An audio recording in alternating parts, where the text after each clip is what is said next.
Earth sciences యూనివర్సిటీని ఇచ్చి 3 రోజుల క్రితం ప్రారంభించుకోవడం జరిగింది. తప్పకుండా వచ్చే సమీక్ష తర్వాత ఆదిలాబాద్కు యూనివర్సిటీని ఇచ్చే బాధ్యత మా ప్రభుత్వం తీసుకుంటుంది. సమన్వయం చేసుకోవడానికి సుదర్శన్ రెడ్డి గారికి సూచన చేస్తున్నా.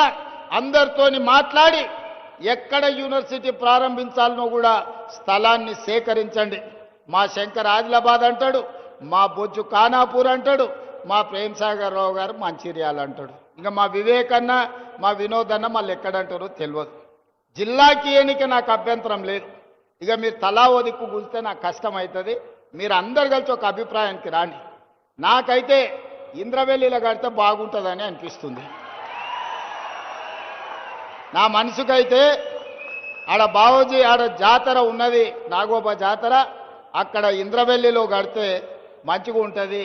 అక్కడికి వచ్చేటోళ్ళు ఉంటారు. ఇంద్రవెల్లి యూనివర్సిటీ అని పెట్టుకుంటే చరిత్రలో కూడా గొప్ప పేరు ఉంటుంది. కొమరం భీముడి పేరు పెట్టుకుంటే ఇంకా గొప్పగా ఉంటుంది. మరి మీరందరూ, ఇది నా సూచన మాత్రమే, నా నిర్ణయం కాదు. ఇక మళ్ళీ ముఖ్యమంత్రి గారు నిర్ణయం తీసుకున్నాక మళ్ళీ మమ్మల్ని ఎందుకు అడుగుతున్నారు అని అంటారు ఎవరన్నా. నేను సూచనే చేస్తున్నా.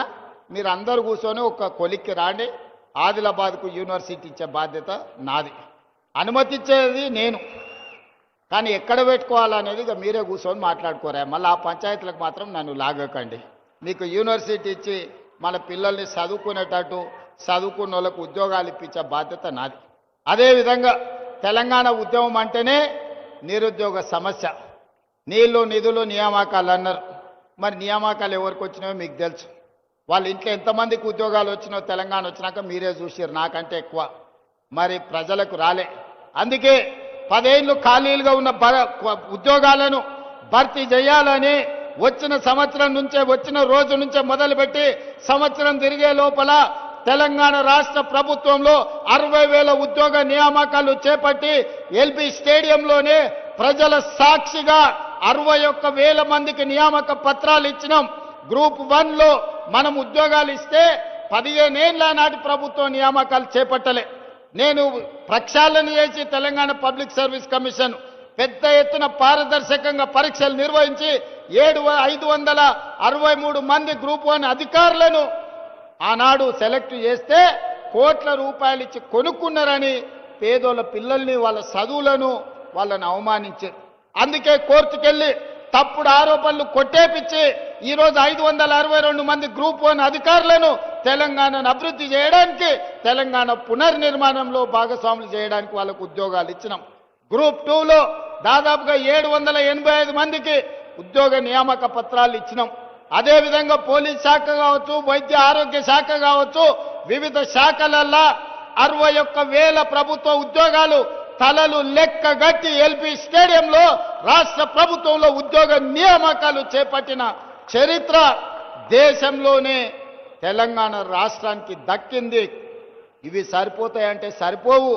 రాబోయే రోజుల్లో ఇంకో 40,000 ప్రభుత్వ ఉద్యోగ నియామకాలకు ప్రక్రియ చేపట్టి ఈ సంబరాలు ముగిసిన వెంటనే సమీక్ష చేసి ఇంకో 40,000 ఉద్యోగాలు, మొత్తం 1 లక్ష ప్రభుత్వ ఉద్యోగ నియామకాలు చేపట్టి మా నిరుద్యోగ యువకులకు ఊర్ల సర్పంచులు, వార్డు మెంబర్లు, ఎన్నికలు, రాజకీయాలను తిరగకండి.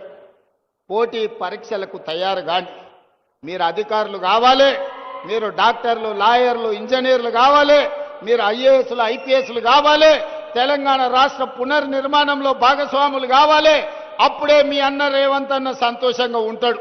మా యువకులు చదువుకొని తెలంగాణ రాష్ట్రానికే కాదు దేశ స్థాయిలో ఐఏఎస్లు, ఐపీఎస్లై ఏ రాష్ట్రానికి పోయినా నాది తెలంగాణ, నేను తెలంగాణ నుంచి ఐఏఎస్ అయి మధ్యప్రదేశ్, మహారాష్ట్ర, రాజస్థాన్, గుజరాత్ ప్రతి రాష్ట్రంలో మన పిల్లలు ఐఏఎస్లు, ఐపీఎస్లు కావాలన్నదే నా లక్ష్యం. అందుకే బాగా చదువుకోండి. మీకు స్కాలర్షిప్లు ఇచ్చే బాధ్యత, మీకు చదువుకోవడానికి పాఠశాలల నుంచి యూనివర్సిటీల వరకు ఇచ్చే బాధ్యత, మిమ్మల్ని ప్రోత్సహించే బాధ్యత ఈ ప్రభుత్వం తీసుకుంటుంది. ఇక మా అక్కలు, ఆడబిడ్డలు, అంతకుముందు సంఘాలు ఒకప్పుడు గొప్పగా ఉండే, మధ్యలో ఆయన గారు మొత్తం దివాలా